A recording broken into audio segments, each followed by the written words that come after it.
Alright, so this one was recommended to me a while ago. So I'll be doing it. Today I'll be doing what if female deku was Tanjiro Kamado from Demon Slayer. Now, I'll explain a few things first. So she'll look like this in the picture. She will have the scar, she will have the mark on her forehead. She'll also have Tanjiro's sense of smell and and his hardened forehead. And she will also have Tanjiro's breathing technique, so water breathing and the Hinokami Kagura, or the sun breathing. Now we'll begin with Deku being born. Now she will be born in a village that is outside from any major city, where all the population don't have quirks of that. All the population of that village don't have quirks, but they use breathing techniques to defend themselves. As she would be born to this village. As she's growing up, she will get to when she's about 4 years old, when she's helping her family with work around. As just like in Demon Slayer, Tanjiro's family, her family does sell charcoal.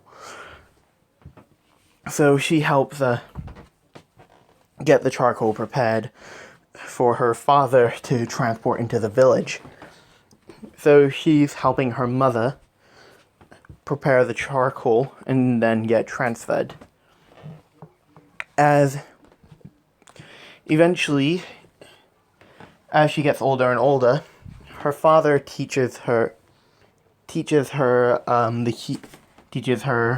all the breathing techniques that he knows, so the water breathing and the Hinokami Kagura. So I'm not going to give her the sun breathing right now because that would make her too overpowered. So all she'll have right now is the water breathing and Hinokami. As she begins to practice with these breathing techniques and eventually perfects them, as she would continue to train and do some work, and eventually gets to the point where she will begin to start transporting charcoal to the village. So that's what she's been doing for a majority of her life. And then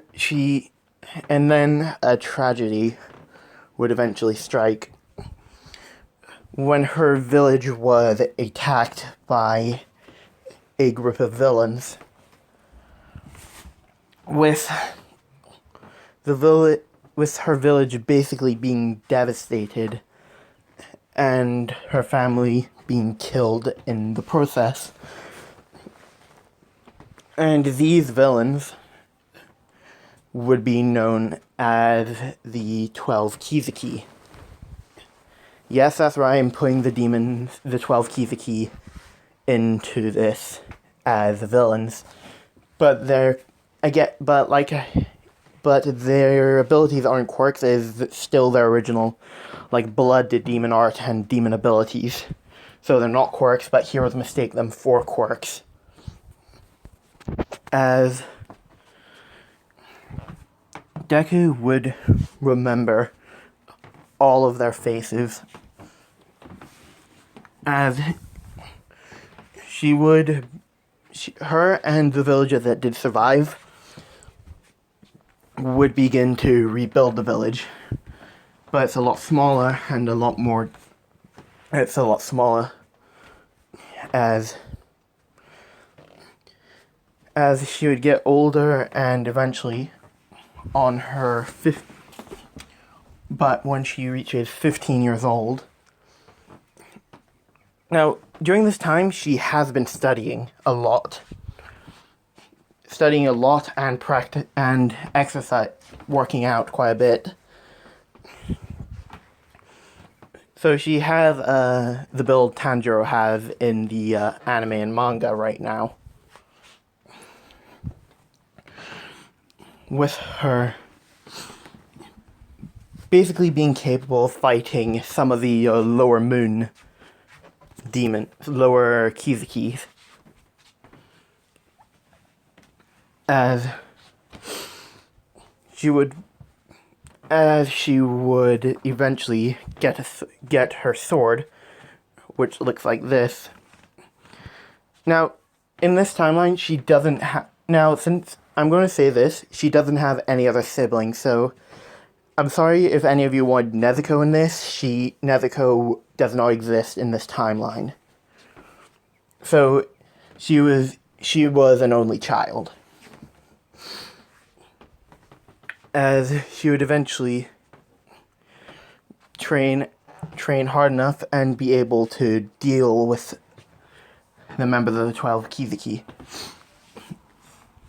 As she would then head into the city because she heard that there was a school that would teach them, that would essentially, which produces heroes, but she won't. You know what? You guys get to choose whether she will be a hero or a vigilante in this one.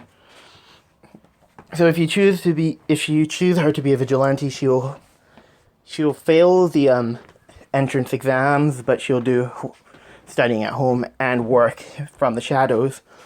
Or if you choose hero, she will succeed in the entrance exams, and she will train to become a hero. Now, we'll continue with her walking into the city, as she would see a member of the 12 Kizuki in an alleyway. Now, this will be Lower Moon 6. As she sees him, now she has her sword hidden, but she's wearing something like this. She has her sword hidden. As she immediately begins to rush him, as she uses Form 2, which was the water wheel one, as she would end up slicing off both of Lower Moon 6's arms, which she would eventually begin to regenerate, but slowly, due to her blade. Which, for those of you who haven't watched Demon Slayer, I'll explain it here. The Nichiren blades property the metal is made out of essentially is capable of slowing down a demon's regenerative process, and it's the only weapon that can actually kill a demon effectively through decapitation.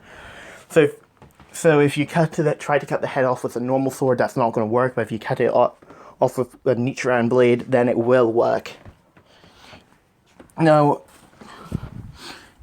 Lower Moon 6 will be struggling to regenerate, as he'd focus all his efforts on his regeneration. With Deku basically pressing forward and more until she finally kills Lower Moon 6 by cutting his head off. As it would begin to roll and would begin to disintegrate. Now, just so you know, there will be other Demon Slayer characters in this, but just not Nezuko. So, Giyu, Shinobu, and all the Hashiras will be in this, and the other characters as well. So if you want them in the series, I can make them the ship. Now, she would arrive at UA as she would end up tripping over her own feet, as before she could land face first, she is caught by a blonde-haired boy who is traveling with what appears to be a boar head, as he would introduce himself as Zenitsu Agatsuma, I think that's how you pronounce it in that last name, and Inosuke Hashibira, as she would introduce herself as, I don't have a name for her, but you guys get to come up with a name for her because I can't think of one, but her last name will be Kamado. So just think of a first name and then just put Kamado at the end, and I will choose whichever one gets the most votes. As they would then enter into the UA auditorium. And that is where I'm going to leave it off. I do hope you guys enjoyed this first part, and if you'd like to see more of this, I will produce more of it. Now, later today, I will be uploading the first part to What If Female Deku was Kibutsuji Muzan. Now, I'll see you guys next time.